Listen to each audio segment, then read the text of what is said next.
You ever tried to witness to someone and their response is, sure, I believe in God. And then what do you say? So do the devils? Probably not. But we're going to look at how that mindset leads people to think that they are indeed in the faith or a Christian in something called cultural Christianity, and more specifically, moralistic therapeutic deism. Yes, I know it's a mouthful, but we're going to look at exactly what they are, the impact that they've had, and how we contend against them using the word. Lock in.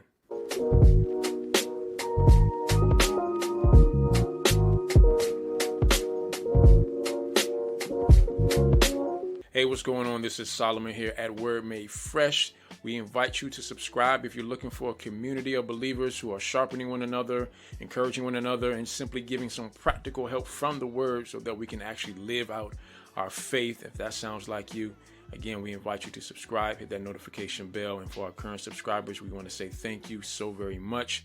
We appreciate all the encouragement and the comments and the engagement as well. And so without further ado, let's get right into it.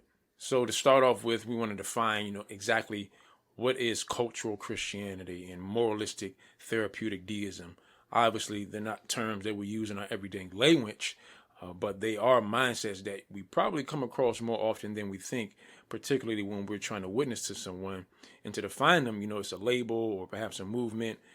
Certainly, it's an ideology of those who associate themselves with the practices of the faith, but not the person of the faith. And because they associate themselves that way, they think they're Christians. And what do I mean by that?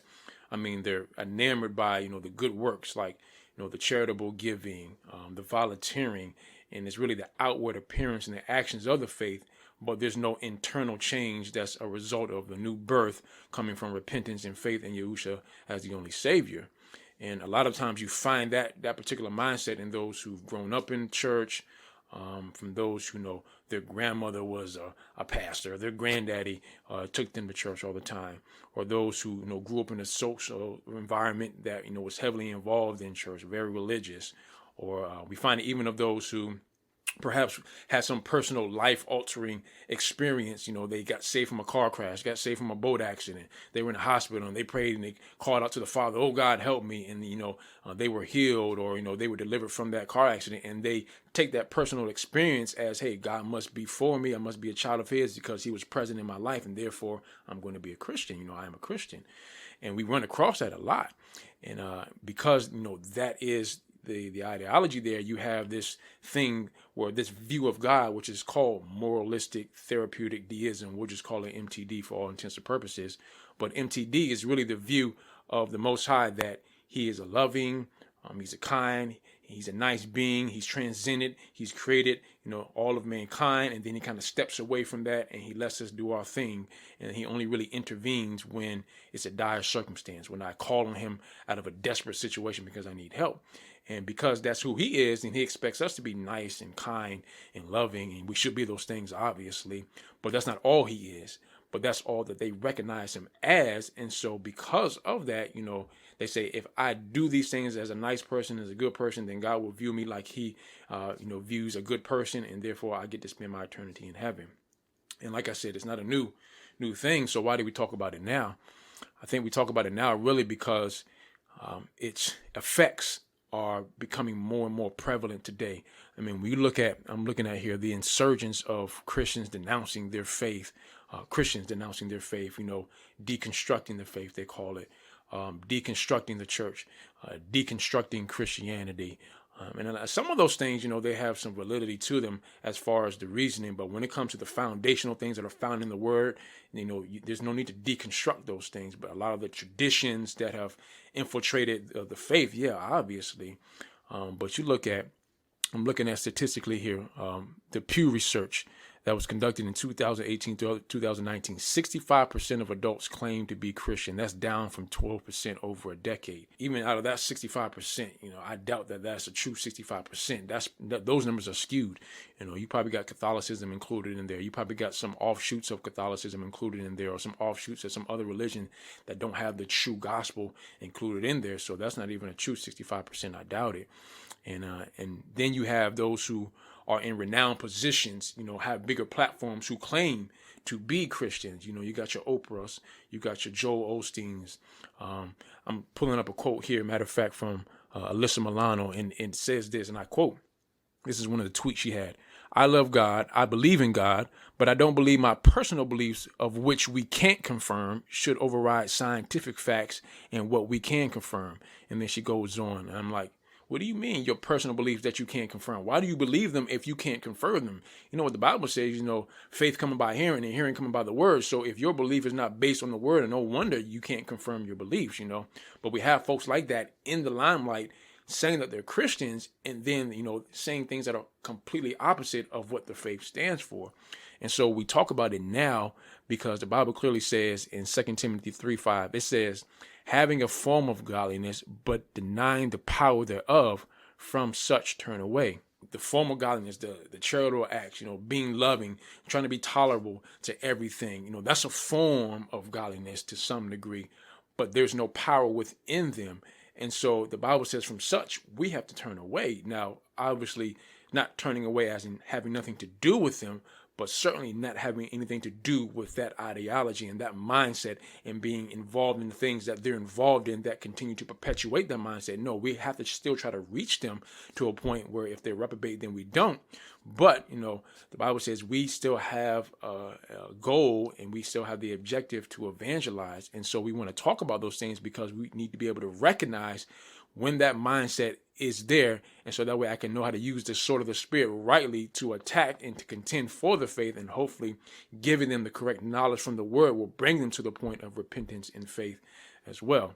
And so here are just, I think I got like 6 or so different ways, and this is not a comprehensive list, but this is just really 6 key things that cultural Christianity and MTD really focus on and how we can identify them. And one of them is they focus on the love of Yahusha to the point that the wrath of God is completely shunned. It's just like absent. Like there's no way you can separate the love of God and the wrath of God because they're both part of his character.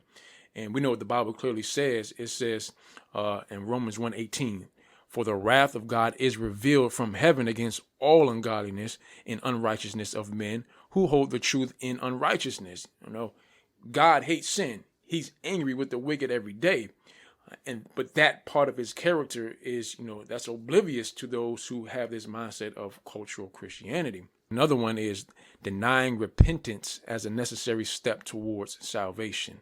Listen, that's growing more and more.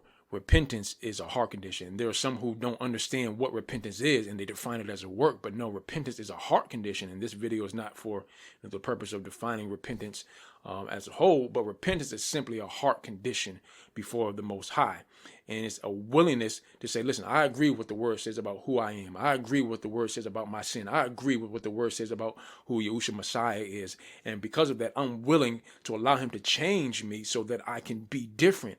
And listen, God does not force his love and salvation on anyone who's not willing to be changed by it. And so therefore you have this group of people who don't think that a change of mind and a change of heart is necessary in order to be considered a child of the Most High. But we know what the Bible says in 2 Corinthians 7:10, for godly sorrow worketh repentance to salvation, not to be repented of, but the sorrow of the world worketh death. Listen, we can go on and on about this thing, but repentance is indeed necessary as it leads me to salvation. Another one we could spot out is they speak of God in a general sense, but there's never any specificity placed on Yahusha as Elohim in the flesh. They won't talk about that.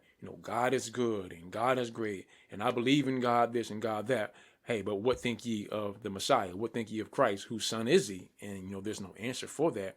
And we know clearly who Yahusha claimed to be. In John 10:33, it tells us that, he claimed to be Elohim in the flesh. He claimed to be God. And that's why they tried to kill him. And so, we can go on about that. There's a video that probably should have popped up there in the upper tab there. You can click on about the exclusivity of Jesus, or did Jesus claim to be God? Absolutely, he did. There's another one, claiming the promises of the Most High without acknowledging the conditions needed to be met for those promises. And that kind of goes along with the whole word of faith movement, name it and claim it now. We don't do none of that. There are tons of promises in the word, but there are tons of conditions that need to be met in order for those promises to be mine, for me to be able to claim them. Yes, there are unconditional promises as well, but there are tons of promises that have conditions tied to them. And, the mindset of the cultural Christian is, Name it and claim it. If I'm good and I'm a nice person, then the Most High or God, he's going to answer all my prayers. He's going to bless me and I'm going to have health and wealth and prosperity. And that's completely contrary to what the scriptures teach. And then another mark here is, and this is going to be the last one, it's a tolerance of sin while still professing to know the Most High. These renowned people in our society who name the name of the Most High, and yet they're for everything that the Most High is against. They're for abortion, they're for sodomy, they're for transgenderism. I can't even say it, transgenderism. For, LGBTQIA+. They're for all those things, when all you have to do is take a simple look at the word, and the word clearly states these things are an abomination to the Most High. The Bible says in 2 Timothy 2:19, and let everyone that nameth the name of Messiah depart from iniquity. That's cut and dry. Another place in Titus 1:16, it says, they profess that they know God, Elohim, but in works they deny him, being abominable and disobedient, and unto every good work reprobate. So it's very clear that if you name the name of Messiah, if you're going to call yourself of the faith, a child of the Most High, a Christian, you have to separate yourself. You have to be holy, separate from sin, and you can't tolerate those things. You definitely can't, continue to perpetuate and propagate those things, on such a big platform, especially as well. So now that we know how to spot it, then how do we combat it? How do we contend for the faith? And first is helping that person to understand that God is not just some generic, vague, transcendent being. No, he created mankind with the intent to have a personal and intimate relationship with them. And the only way that he gets to have a personal relationship with us and we with him is through his son, YWHW the Messiah. And the only reliable source that we have to understanding who YWHW the Messiah is his word. We always go back to the word because, once again, faith cometh by hearing and hearing comes by the word. We just can't get away from it. Hey, believers, listen, that is it. Hopefully, if you gained some type of insight, gained some value, learned something new. If so, please don't forget to smash that like button. It's going to help us out tremendously. If you're new, once again, please consider subscribing as well. And listen, let's get out there, be witnesses, and don't be afraid to really get into the word and be able to contend for the faith when it comes to reaching those who are of this mindset, y'all. And until next time, please remember to learn the word, live the word, and share the word. Word and shalom.